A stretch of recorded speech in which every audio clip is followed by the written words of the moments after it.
The year was 1756. The American frontier was a land of shadows and contradictions. On the edges of wilderness, where the forests pressed against crude wooden cabins, the promise of a new world collided with the harsh reality of bondage, superstition, and fear.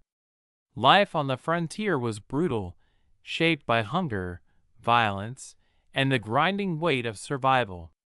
But beneath the surface, another story brewed, one that would become whispered legend for generations. That story belonged to Sarah Williams. Sarah was no ordinary woman. Born into slavery, she had been purchased at a young age by the Williams family of Virginia. She carried their surname, but never their freedom. To her captors, she was property, a servant, a hand to cook, to clean, to serve without question.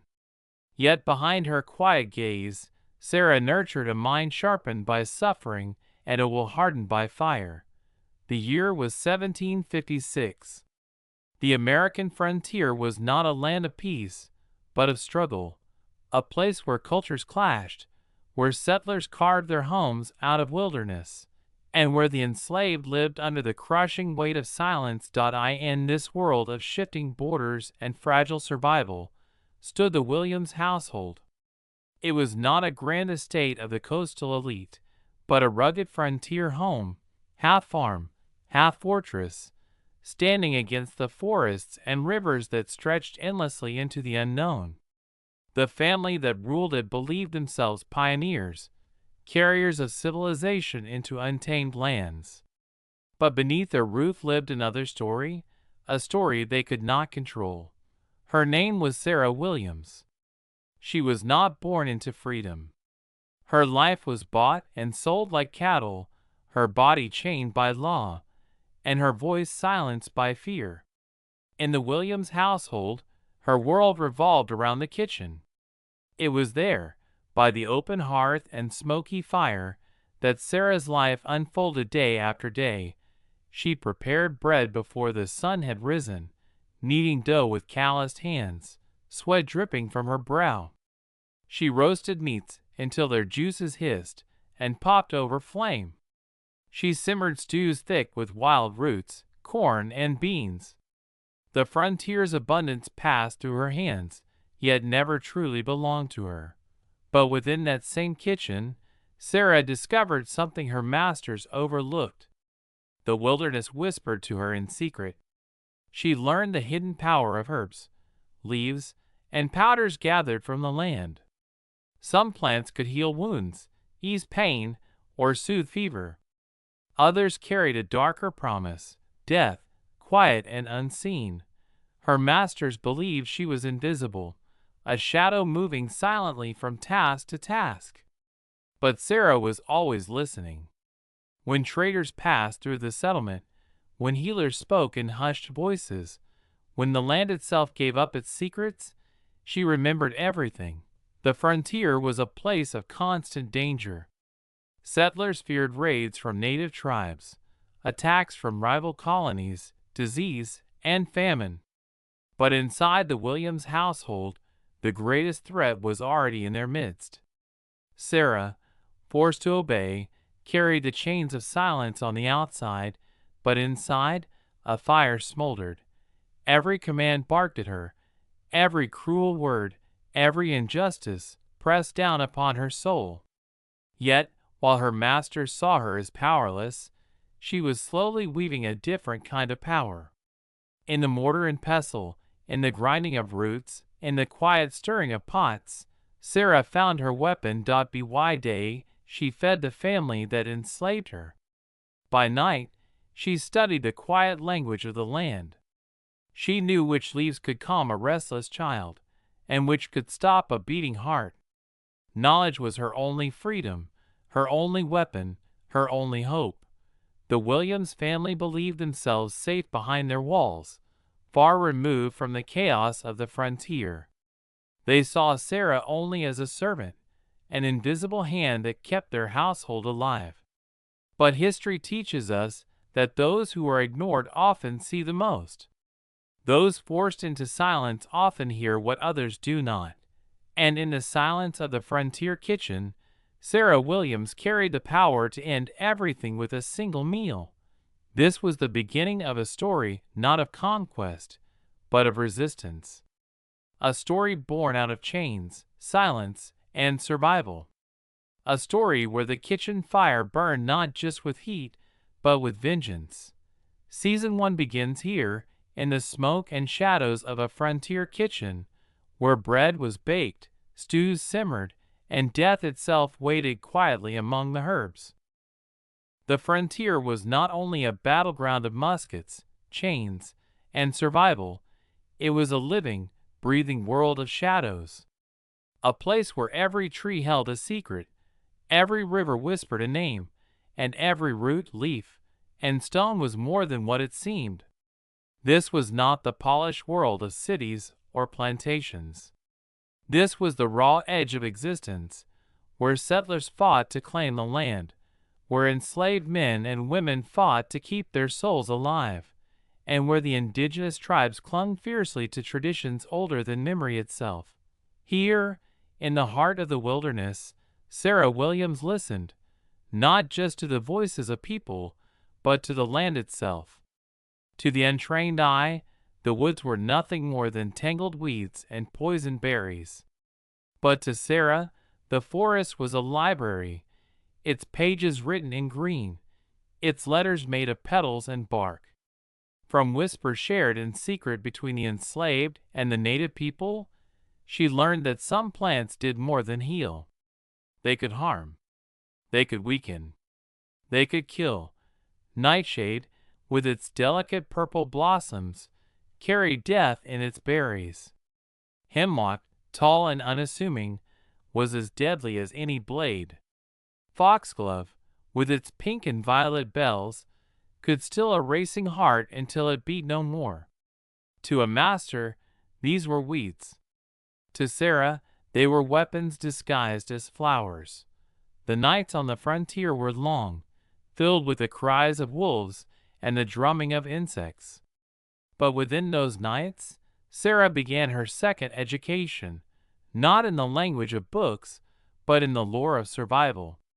Older women, enslaved and weathered, spoke to her in hushed tones, teaching her which roots to crush, which leaves to brew, which sap could blind a man's eyes. From the indigenous healers, she overheard stories of spirits who lived within the earth itself, guiding the hands of those who dared to listen. And so Sarah listened. She listened to the rustling of the pines, to the stillness of stagnant marshes, to the pulse of the soil beneath her bare feet. The land became her confidant, her ally in silence. For in a world where words could betray, silence itself became a weapon. The frontier was a place of lawlessness, but also of possibility. Here, beyond the reach of civilization, punishments were cruel, yet freedom could be tasted in fleeting moments. Sarah understood this truth well. She knew her masters believed the forest to be wild, untamable, even cursed. They warned their children not to wander too far into the trees, whispering tales of spirits who lured the unwary into darkness. What they feared, Sarah embraced. With every stolen moment, she gathered knowledge. A leaf pressed in her palm, a root hidden beneath her dress, a berry crushed between her fingers. Each discovery was a spark of power, a reminder that though she was bound in chains, her mind and the land itself were free. But there was something more than mere plants in those woods. The enslaved spoke of spirits that moved between the trees, their eyes burning like embers, their voices echoing like the wind. The native tribes told of ancestors who walked unseen, protecting the forest from those who sought to conquer it. And sometimes, late at night, Sarah felt them too, the breath of something ancient on the back of her neck, the shift of branches with no wind to stir them. Whispers of the woods.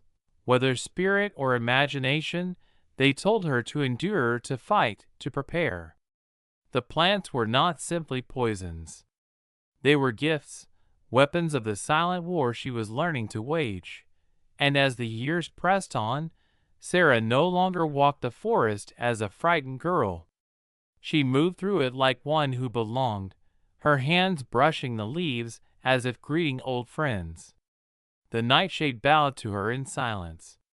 The hemlock swayed in respect. The foxglove glimmered under the moonlight, its blossoms glowing like bells of fate. The frontier had shaped her. The land had armed her. The whispers of the woods had given her a power her masters could not see, until the day they would taste it. This was no longer a story of survival. It was the beginning of rebellion. The American frontier in the mid-18th century was a land of contrasts.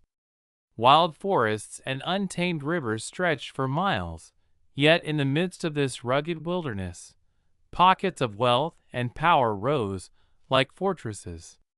These estates stood as monuments to ambition, to greed, and to domination. Among them was the Williams estate, a sprawling home built of brick and timber, standing proudly against the wilderness like a king surveying his domain. The Williams family was wealthy for their region. Their fortune came not only from the fertile land, but from the cruel institution that made it profitable, slavery. To outsiders, the family seemed enviable. Their house shone with polished wood, imported curtains, and elegant chandeliers brought over from Europe. The master, stern and commanding, was spoken of as a man of influence. His wife, the mistress of the house, was known for her refined manners and her fine silks. Their children lived as though the wilderness itself bowed before them, spoiled by privilege and untouched by hardship, but appearances were a thin veil. Behind the grand facade lay a household ruled by fear and cruelty. The master's temper was infamous. His voice could echo across the fields in anger, and his punishments were swift and merciless. The mistress was no gentler. Her heart was cold, her words sharp, and she took pleasure in reminding those who served her of their place. Their children, watching and learning from this display of dominance, followed suit. They mocked the enslaved, played cruel games, and treated suffering as entertainment. The Williams estate was not just a house. It was a symbol of power on the frontier. In a land where survival was uncertain, this family thrived by crushing others beneath their boots. Their wealth stood in sharp contrast to the lives of the enslaved men and women who toiled in the fields, who cooked their meals, who raised their children, and who endured unspeakable suffering behind closed doors. To the enslaved, the house was not a home, but a cage. Every polished floorboard, every shining windowpane, carried with it the weight of their labor and their pain. At night, when the candles dimmed and silence fell across the land, whispers of despair mingled with whispers of rebellion.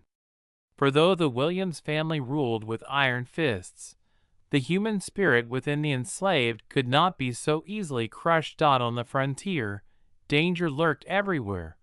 Wild animals in the forest, rival settlers over disputed lands, and native nations fighting to protect their homes. But for those enslaved within the Williams estate, the greatest danger came not from outside, but from within the very walls of the master's house. It was here, in this place of wealth and suffering, that a story began to unfold. A story of cruelty, but also of defiance. A story of one enslaved woman who would rise against her oppressors. Her name was whispered in fear by the Williams family, but among the enslaved, it was spoken with quiet hope. Her act would shake the foundation of the master's house and stain its polished wood with the weight of justice. This is the story of Sarah Williams, the slave who poisoned the master's family. And to understand her choice, to grasp the full force of her rebellion, one must first understand the world in which she lived. The frontier was not only a place of wilderness and danger.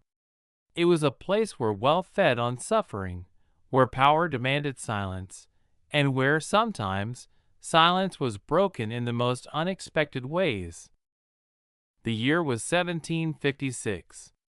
The air along the American frontier was thick with tension, war, and whispered fears. It was a place of promise and peril, where survival demanded resilience and cruelty often ruled unchecked. In this unforgiving land, where settlers carved their fortunes out of wilderness and slaves bore the crushing weight of bondage, one woman carried within her a fire that no chain could extinguish. Her name was Sarah Williams. Sarah had not always been broken. She had once known laughter, warmth, and the freedom to walk beneath the stars without fear. But those memories had been buried under years of servitude, branded into her flesh by masters who treated her not as human, but as property. On the frontier, men spoke of liberty and independence, yet within their own walls they chained others to misery. Her days were long and merciless, rising before dawn to stoke the fires, cooking for a household that never thanked her, bending her back until nightfall, only to retreat to a dark corner where sorrow became her only companion. Her body carried the scars of punishments, and her heart carried the weight of silence. But Sarah was not a woman easily crushed. Beneath the surface, hidden behind bowed shoulders and downcast eyes, something dangerous smoldered. Each insult was a spark. Each blow was kindling. Each night of tears watered a seed of rebellion. Slowly, steadily, a fire began to burn. It is said that Sarah's decision did not come in a single moment of rage, but as a slow-burning resolve. She did not wake one morning and suddenly decide to strike back. Instead, the idea grew inside her like a shadow stretching longer with the setting sun. She watched. She waited. And as the days turned into months, she came to a chilling conclusion. Her masters would feast once more at her table, but this time it would be their last supper. The night she chose was no different from any other. The household bustled with laughter, the clinking of glasses, the casual cruelty of those who had never known hunger or pain. Sarah moved quietly among them, her hand steady, her face unreadable. She ladled their stew, poured their wine, and set before them dishes prepared with care. To them, she was invisible, a shadow who existed only to serve. But in every bite, in every sip, lingered her vengeance. The poison she had mixed was not reckless. It was deliberate, measured, crafted with the precision of someone who had studied suffering. She knew what plants to pick from the wild, what roots carried the deadliest venom, what powders could be ground so fine that they disappeared into broth. She had learned from whispers, from watching the land, from listening when others did not. The laughter at the table grew louder as the night went on. Toasts were made, secrets spilled, and the masters indulged in the feast laid before them. Sarah stood by the doorway, her face lit only by the flickering glow of the hearth. To anyone watching, she was nothing more than a servant awaiting instruction.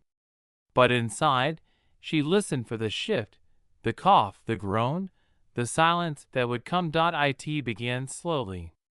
A sudden stillness in the middle of a laugh, a hand clutching at a throat, a glass shattering against the table. Confusion rippled through the room as one by one the masters felt the creeping grip of the poison take hold. Their arrogance turned to terror. Their commands turned to pleas. The room that had so often echoed with her suffering now trembled with their cries. And Sarah? She did not move to help. For once, she did not bow. She stood tall, her eyes fixed, her soul unflinching. In that moment, the roles had reversed. She, the slave, had become the arbiter of justice, and they, the masters, were nothing more than trembling flesh awaiting judgment. By the time the fire burned low in the hearth, the house had fallen silent. The table lay in ruin, dishes overturned, wine spilled like blood across the wood, bodies slumped in final stillness. Sarah walked among them, her footsteps steady, her heart both heavy and unburdened. She had not chosen this path out of madness, but out of necessity. For her, there had been no escape but this. What became of Sarah after that night remains uncertain. Some say she fled into the wilderness, vanishing like smoke into the dark forests of the frontier. Others claimed she was caught, tried, and punished with brutal swiftness. But legends endure, and Sarah Williams became more than just a servant in bondage. She became a spark in the dark, a symbol of defiance in an age of oppression. The frontier was often remembered for its rugged pioneers and battles for territory, but within its shadows lived stories like Sarah's, stories of pain, of courage, and of desperate acts born from desperation. Her story reminds us that history is not written only by generals and kings, but also by those who had little left but the fire inside them. And so, the tale of Sarah Williams lingers, a whisper across time, a reminder that even in the darkest corners of history, there are sparks of rebellion that refuse to die. The morning sun rose gently over the frontier landscape, casting golden light on the wooden homestead and the fields beyond. To most, this day felt like any other. The family moved about their chores, never suspecting that history itself was about to take a dark turn within these walls. But to Sarah Williams, the enslaved woman who had endured years of cruelty and silence, this day was unlike any other. It was the day she had been waiting for. The house buzzed with anticipation. Tonight, a grand dinner was to be served. The master's family demanded a feast, a symbol of their wealth and order on the harsh frontier. Chickens had already been slaughtered. Their feathers littered the yard, fluttering in the wind like pale reminders of sacrifice. Inside the kitchen, the air was alive with the scent of fresh dough as loaves of bread were kneaded and left to rise. Pots clanged, water boiled, and the promise of stew filled the house with warmth. And there, in the heart of the kitchen, stood Sarah. Her hands worked with calm precision. She moved with grace, humming softly to herself, as though this were nothing more than another ordinary day of servitude. But inside, her mind was steady with resolve. On the frontier, survival demanded knowledge, knowledge of the land, the animals, and the plants that grew wild in the forests. Sarah had long learned to recognize roots and leaves, not only for healing but for something far more dangerous. Hidden among her simple belongings was a small pouch of powder, ground carefully from what she had gathered in the woods. A powder that carried death within its fine, silent grains. When the pot of stew began to simmer over the fire, Sarah approached it slowly. She lifted the heavy wooden spoon, stirring in circles that released waves of rich aroma. The stew was thick, hearty, filled with vegetables and tender meat that promised comfort to the family who would soon gather. And then, with the smallest of movements, she let the powder fall from her hand into the boiling broth. It dissolved instantly, invisible, leaving no trace of bitterness in taste or scent.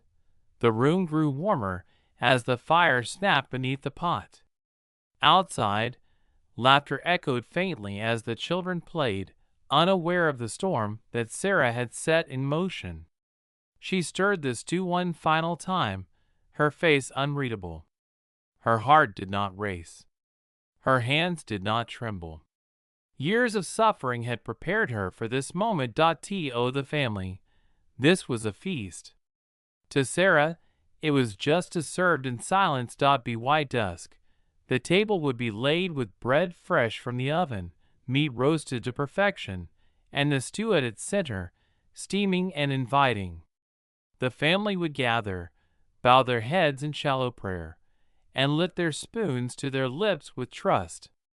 They would taste the richness of the land, the labor of their enslaved servant, never knowing that each bite carried the weight of retribution.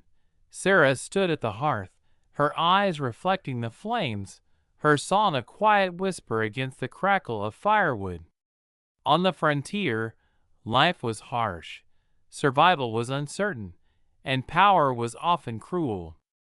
But on this night, the balance of power was about to shift forever, and the feast that had been demanded would become the very meal that sealed the family's fate. The frontier was not only a place of wild landscapes, harsh winters, and endless toil. It was also a place where fear, survival, and vengeance mingled in the shadows of ordinary life. In the year 1756, in the deep backcountry of the colonies, the Williams household stood as a symbol of wealth and power.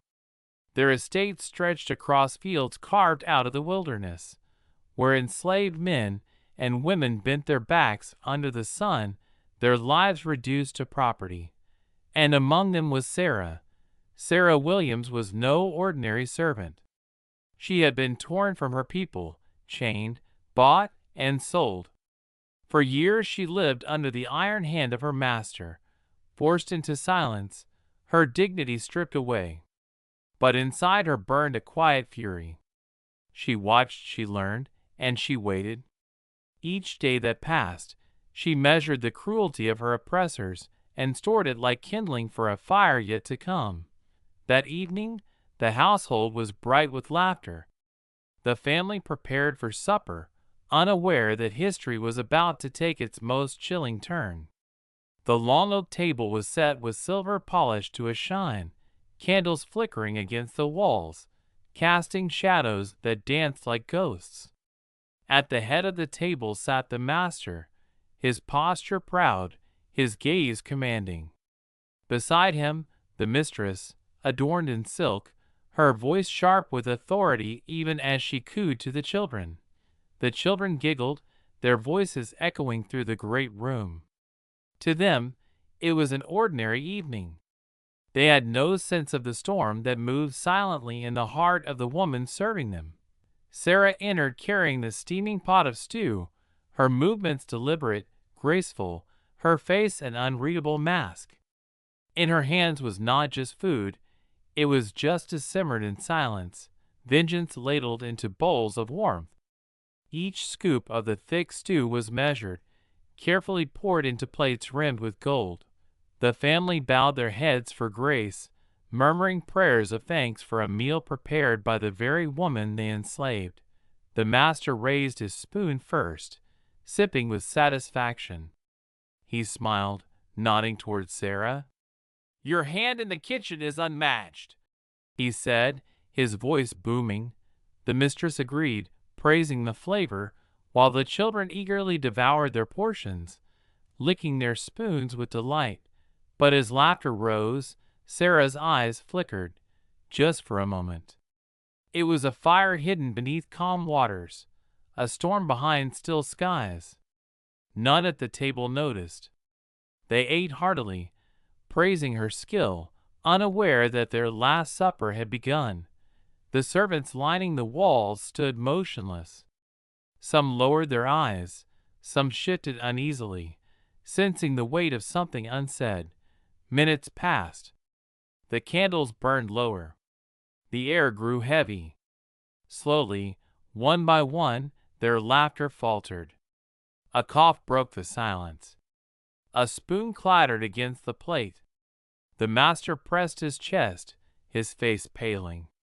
The mistress gasped, her breath catching in her throat. The children whimpered, confusion turning to fear.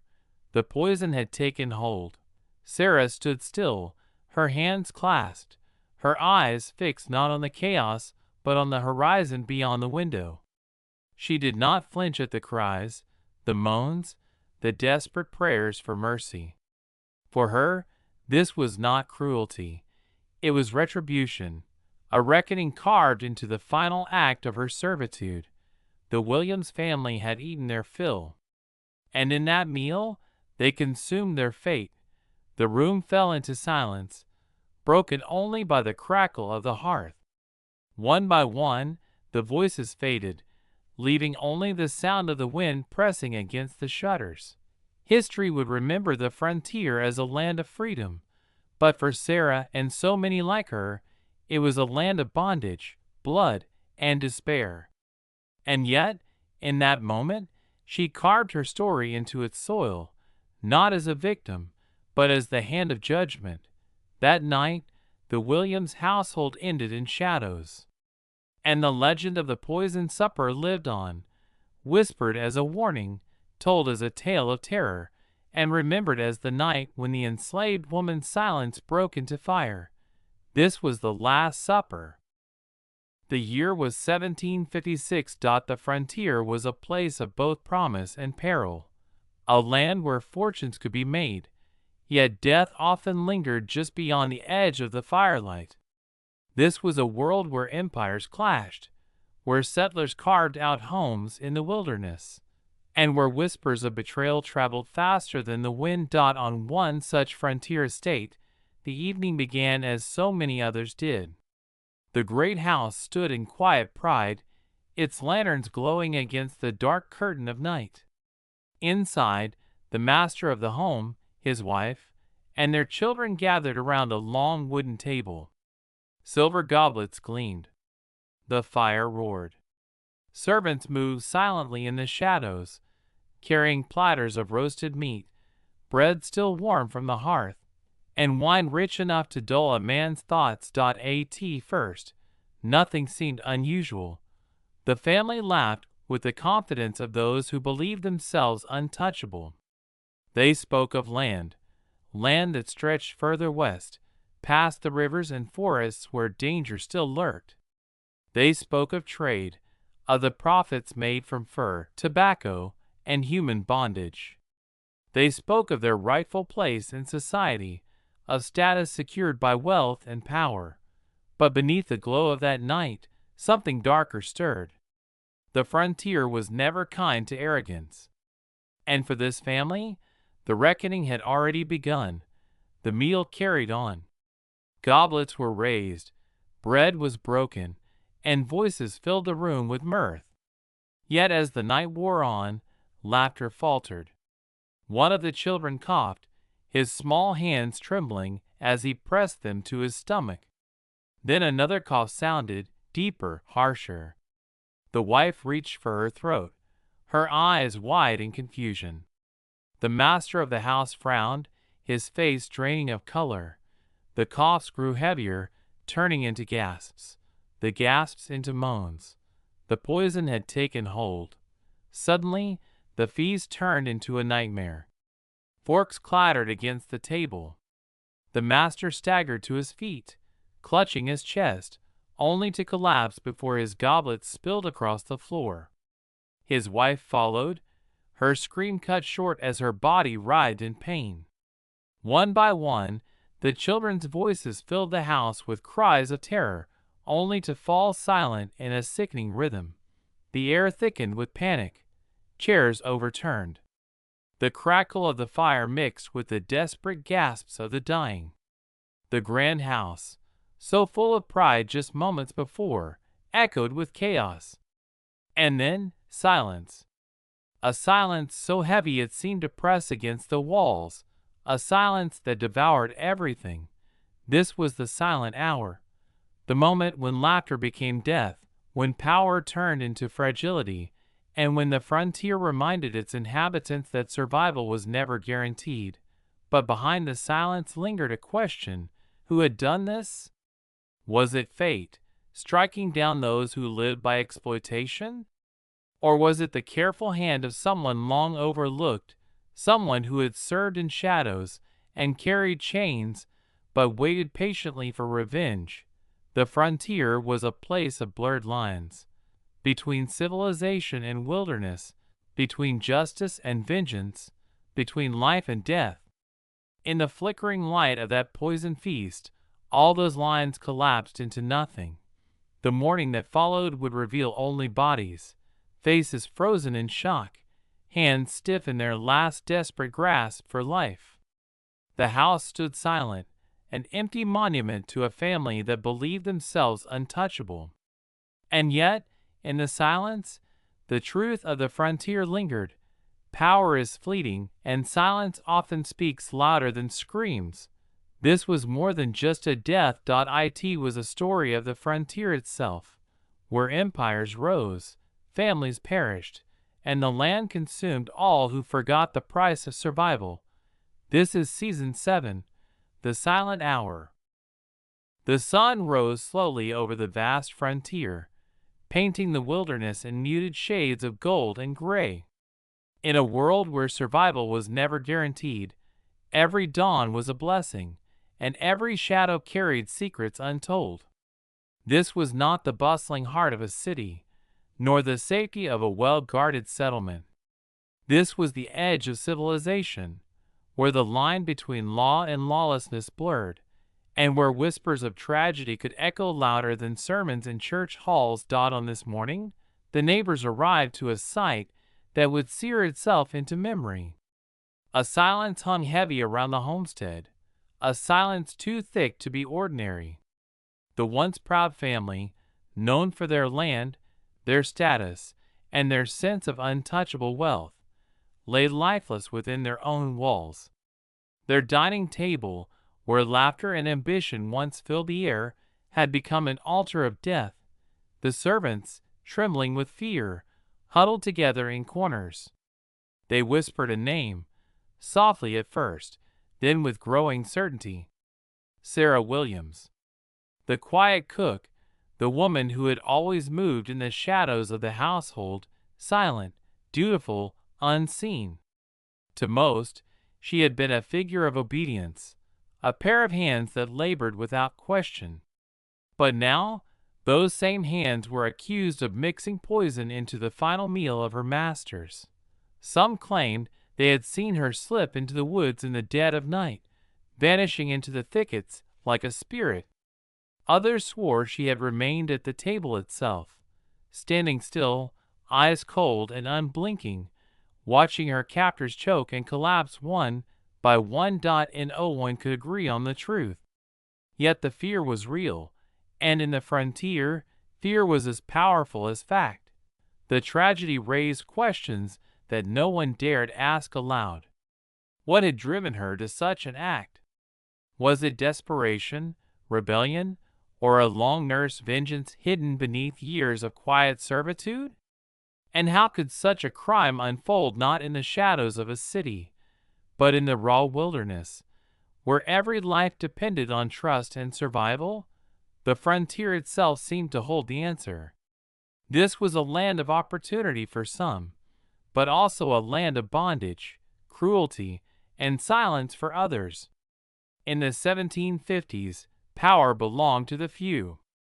Families who owned land and labor ruled with unchecked authority, believing themselves invincible even against the vast and merciless wilderness. But Sarah's act, whether planned or sudden, was proof that even the most powerful could be brought low within the safety of their own homes. Rumors spread across the settlements. Some told of a woman who disappeared into the forests, never to be seen again, becoming a ghostly figure whispered about in taverns and cabins. Others said she was caught, bound, and dragged before the law, her fate sealed by a rope and gallows, her name forever cursed. But no matter which version was true, the impact was undeniable. Her story lingered in every creak of the wooden floorboards, in every fearful glance among neighbors, and in every cautious meal served by trembling hands. The image of Sarah, whether as a silent avenger or a hunted fugitive, became a tale woven into the fabric of frontier lore. This was not merely the story of a crime. It was the story of survival, of power, of rebellion in a land where justice was fragile and history was written in blood. On the frontier, discovery was never only about new lands or untamed wilderness. Sometimes it was about discovering the terrifying depths of human desperation. And so, Season 8 reveals not just the morning after a massacre, but the deeper truth of the frontier, a world where every whisper could become legend, where silence could kill, and where one woman's act of defiance reshaped the way her neighbors saw power, trust, and the fragile line between life and death. The frontier was not a land of mercy. It was a place where law and survival often blurred, where every whisper of rebellion carried like wildfire across the settlements. And when word spread that a woman named Sarah had poisoned her master's household, the tale was not told as one of resistance, it was branded as treachery. Her name was spat out in taverns, muttered in hushed tones around campfires, and written in the ledgers of magistrates. To kill one's master was not just murder. It was rebellion against the very order that held the frontier together. Settlers feared her more than wolves in the night. They painted her not as a victim, but as a specter who had violated the invisible chains of obedience. A price was set upon her head, a bounty of coin, land, or favor, for any man who could bring her back, dead or alive. And with that price came the hunters, armed men with rifles slung across their backs spread through the thick forests. They moved with their hounds, noses to the earth, sniffing for her scent among the pine and oak. Cabin doors opened to whispers. Neighbors leaned across fence posts, trading rumors of Sarah's hiding places. A shadow seen near the riverbank, a rustle of movement in a cornfield, a half-burned fire deep in the woods, all became evidence that she was still out there. The hunt became more than pursuit. It became a warning to all others who might dream of freedom. Sarah was transformed into a ghost story told to children, a curse carried by wind and fear. Yet no matter how many men searched, no matter how many dogs were unleashed, Sarah was never found. Some claimed she had fled north, guided by secret hands through hidden trails, perhaps carried along the first strands of what would one day become a network of escape. Others whispered that she had crossed rivers under moonlight, walked until her feet bled, and vanished into lands where her name carried no weight. But there were those who believed something different, that the forest itself had taken her in, that the trees which had long been her shelter now guarded her spirit. She was not gone, they said. She had become part of the wilderness, watching, waiting, breathing through the earth itself. And so the legend of Sarah deepened. To some, she was a fugitive who outwitted her hunters. To others, she was a spirit, a haunting presence in the frontier woods, a reminder that rebellion cannot always be chained. History would never write her final chapter with certainty. What remained was a lingering truth on the edge of the frontier, in a world where freedom was forbidden. Even the hunted could become eternal. Season 9 closes with a question that history cannot answer. Did Sarah find freedom, or did she vanish into myth? On the frontier, both may be true. The frontier was a place of shadows and survival. In the mid-18th century, the edges of the colonies were wild and unforgiving.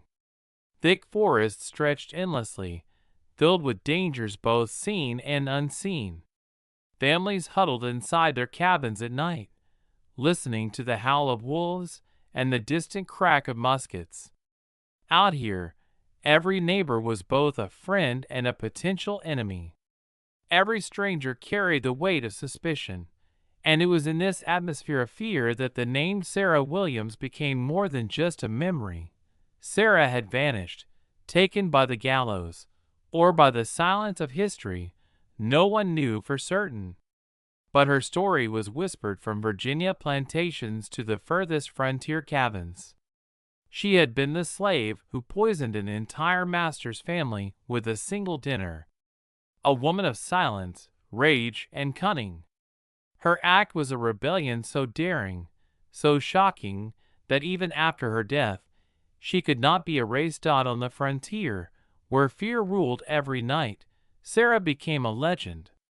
Mothers warned their children in hushed voices, "Behave yourself, or Sarah Williams will come for you in the dark." Children trembled, convinced they would see her shadow moving across their room, holding the poison chalice. Plantation masters, too, lived with unease. Every cough, every fever, every sudden death was not seen as sickness, but as a warning. Sarah had returned.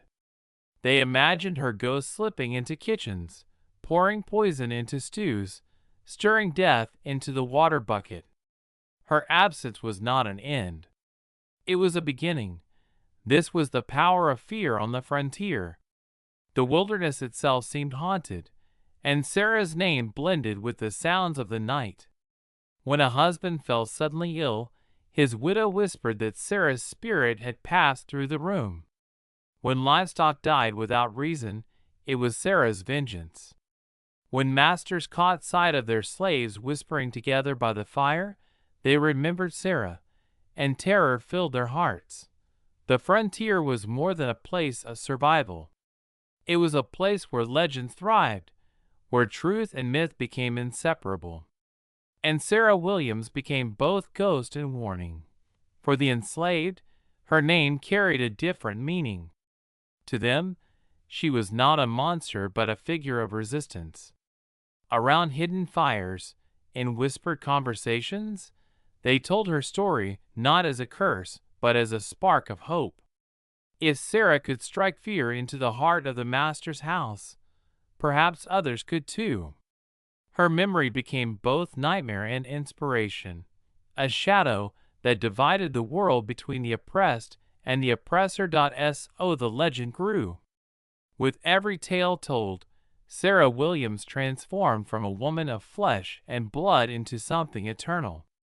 A specter, a warning, a promise. On the frontier, in the years after her death, the people lived not only with the danger of wilderness and war, but with the haunting reminder that the greatest fear often comes not from the outside, but from within their own homes.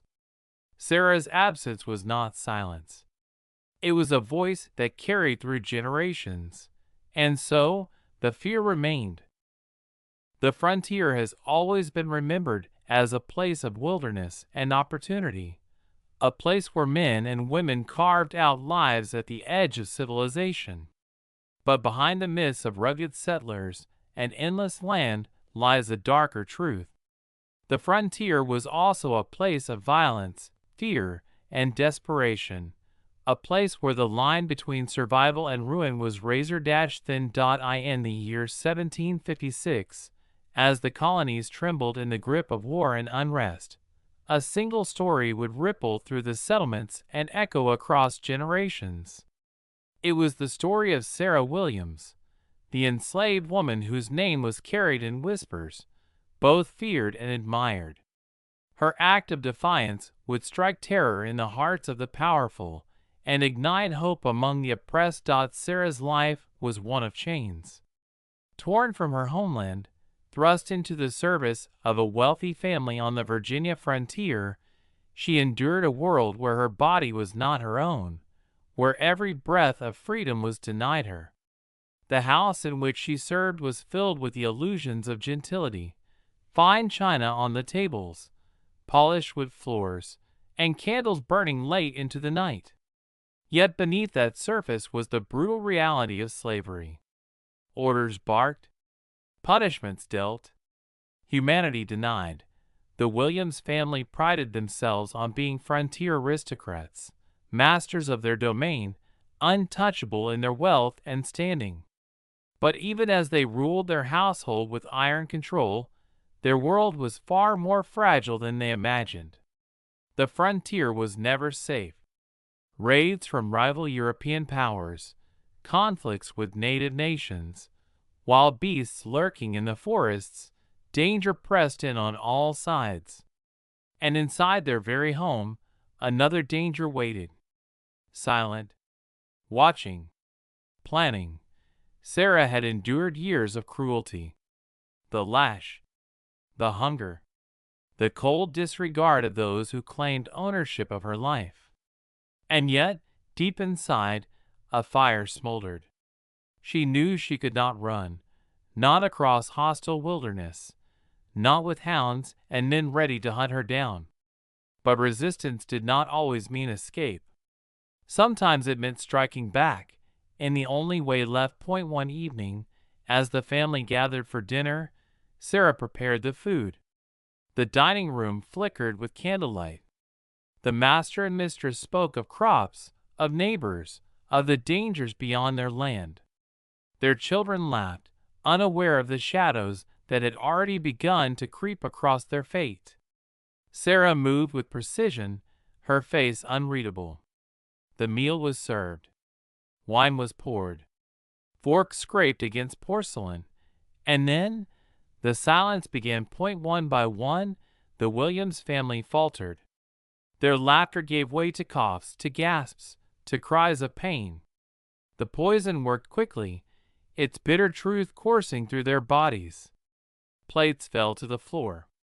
Hands clawed at the table. Panic filled the room, but it was too late. In a single dinner, the powerful had been brought low by the one they believed powerless. The story spread like wildfire. Settlers spoke of it in hushed tones, their voices tight with fear. What if others followed Sarah's path?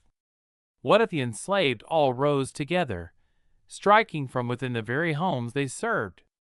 For the masters, it was a nightmare made real. For the enslaved, it was a flicker of possibility, a reminder that resistance, even in its smallest form, could shatter the illusion of invincibility. The frontier itself seemed to darken. Where settlers once imagined boundless opportunity, they now saw shadows lurking behind every doorway. Trust fractured. Suspicion grew. And yet, in the secret gatherings of those in bondage, Sarah's name lived on. She was a whisper of courage, a testament that defiance was possible, even in the heart of despair. The tale of Sarah Williams was more than a single act of resistance. It became a symbol of the fragile balance of power in the colonies. On the frontier, survival was never guaranteed, not for the settlers, not for the enslaved. Every log cabin and manor house stood on ground soaked with conflict, with the echoes of those who would not remain silent. History does not always preserve the names of the enslaved. Their stories are often erased, their voices silenced. But in the legend of Sarah Williams, we glimpse the hidden truth that even in chains, the human spirit can rise. That even in the darkest corners of the frontier, defiance left its shadow. This is the legacy of the frontier, not just the tale of settlers carving out lives, but the tale of those who resisted, who dared to strike back, who refused to be forgotten. And in that shadow, history itself trembles. Season 11. The Frontier's Shadow. The years rolled on, and yet the tale of Sarah Williams never truly faded. Across the vast and untamed frontier, her name lingered like smoke rising from a long-dead fire. In the taverns of Virginia and the Carolinas, men hunched over their mugs, whispering of the Williams family's cursed dinner. Some spoke with fear, others with grim fascination, but all knew the same chilling tale. A single woman had turned her master's table into his coffin. Around campfires, where the enslaved gathered in hushed tones after backbreaking days, the story grew into legend. Mothers told their children of the woman who had dared the unthinkable, who had grasped the power to strike down her oppressor not with a blade or a gun, but with a quiet hand and a poisoned feast. They told it as both a warning and a spark of hope. For in her shadow lay the reminder that no master, no matter how powerful, was untouchable. But as the frontier expanded, the story began to blur at its edges. In one version, Sarah Williams was a young maid, driven to desperation by unspeakable cruelty. In another, she was older, wiser, a woman who had studied herbs in secret and mastered the art of poison like a hidden craft. Some said she fled into the wilderness after the deed, living out her days among tribes who sheltered her. Others swore she was captured, tried, and hanged in a square, her final words swallowed by the roar of the crowd. And then came the historians, decades later, eager to pull fact from fable. They pored over parish records, court documents, fragments of family letters. Yet the truth was slippery. A gap in the census here, a name scratched out there. Some argued Sarah Williams never existed at all, that the story was a frontier myth, born from fear and guilt, a whispered punishment for the sins of slavery. Others insisted she was real, her silence in the archives proof not of her absence, but of a deliberate erasure, a cover-up by families who dared not admit they had been undone by their own slave. The frontier itself shaped how the story endured. In those rugged borderlands, where danger was constant and survival uncertain, tales of betrayal and vengeance spread like wildfire. The poisoned dinner became more than an act of rebellion, it became a symbol. For settlers, it was a warning of what lay within their own households, a reminder that those they enslaved could strike at any time. For the enslaved, it was a whisper of possibility, proof that even the most powerless might one day seize control of their fate. By the time the revolution swept through the colonies, Sarah's tale had become entangled with a larger narrative. Patriots spoke of liberty, freedom, and throwing off the chains of tyranny, even as they held others in bondage. And in the shadows of their rhetoric, the legend of Sarah Williams simmered quietly, a ghostly reminder that the hunger for freedom was not theirs alone. Generations later, when slavery was finally broken by war and blood, the story was reborn.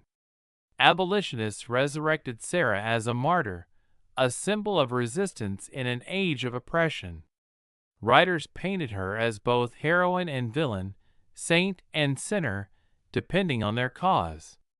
And still, the question endured: was she real? Was she myth? Or had history deliberately buried her beneath silence, leaving only fragments of her truth to haunt the edges of time? The frontier, after all, was not just a place on a map. It was a crucible of stories, where fact and folklore mingled until neither could be separated. Sarah Williams became one of those stories, a legend carved into the American memory not with monuments or records, but with whispers, fireside retellings, and the uneasy knowledge that even the most carefully laid power could collapse with a single poisoned cup. And so, the legacy of poison remained, not simply as the tale of one woman, but as a mirror held to the past, a reminder of the fear, the fury, and the fragile line between master and slave. In that silence, in that mystery, Sarah Williams lived on, her name spoken in shadow, her story caught between truth and myth, her legacy a ghost that the frontier could never bury. The year was 1756. The frontier stretched endlessly, a land untamed, unforgiving, and alive with both danger and promise. It was a time when survival was measured not in years, but in days. Each sunrise was a battle won. Each nightfall was a reminder of how fragile human life could be on the edge of wilderness. And within this landscape, raw, brutal, and unyielding, stood a woman whose name would forever be whispered in fear and awe, Sarah Williams. Born into chains, Sarah was brought to the colonies as a slave. She lived under the iron rule of a frontier master, his homestead a lonely outpost carved from the forest, surrounded by the endless silence of towering trees. But beneath that silence lay cruelty. Her days were bound by labor, her nights by the threat of punishment. The whip and the chain were her constant companions. Yet, In the darkness of her captivity, Sarah carried something far more dangerous than shackles could hold: patience. History tells us that in the spring of 1756, her master prepared a great feast. The frontier demanded celebration when food and fortune allowed. Around the table sat the family who owned her, plates heavy with roasted meat, bread, and wine. But beneath the warmth of candlelight and laughter, Sarah had laced the meal with a poison so deadly that none who ate would survive the night. When dawn rose, the homestead was silent. The family lay lifeless, and Sarah, once a shadow in their household, stood at last unchained. But was she a murderer? Or was she something more? A woman who struck back against her oppressors in the only way the frontier allowed? This question divides historians to this day. To some, Sarah Williams was a criminal, her act a betrayal of trust. To others, she was a freedom fighter, a woman who took vengeance against a system that saw her as property, not as human. In a world where courts and law favored only the powerful, her one act of rebellion echoed louder than any trial could contain. The frontier itself was a cruel teacher. Life balanced on a knife's edge. Disease, war, hunger, and violence stalked every settlement. But Sarah's story reminds us that courage and desperation often share the same face. Her decision was not born in a moment, but over years of suffering, years in which her humanity was stripped and her voice silenced. That night, in the flicker of firelight, Sarah Williams reclaimed that voice, not with words, but with action. The tale spread across settlements like wildfire. Some whispered her name with fear, others with admiration. And though her fate after that night remains clouded by the mists of history, whether she escaped into the wilderness or was captured and punished, her legend endured. Because the frontier was not just a place of rugged survival, nor only a backdrop of expansion. It was a stage for stories of cruelty and compassion, vengeance and justice. And in its shadowed corners, figures like Sarah Williams carved their names not into stone, but into legend. Today, when we remember the frontier, we often think of the pioneers, the soldiers, the explorers who braved the wilderness. But Sarah Williams stands as a reminder that history is not only written by the powerful. Sometimes it is shaped by the powerless who chose to strike back, even if only once. Her story lingers, carried on the winds of the frontier, a story of chains broken, of a single dinner that became a death sentence, and of a woman who turned silence into a roar that still echoes across centuries. Sarah Williams, remembered not in chains, but in legend.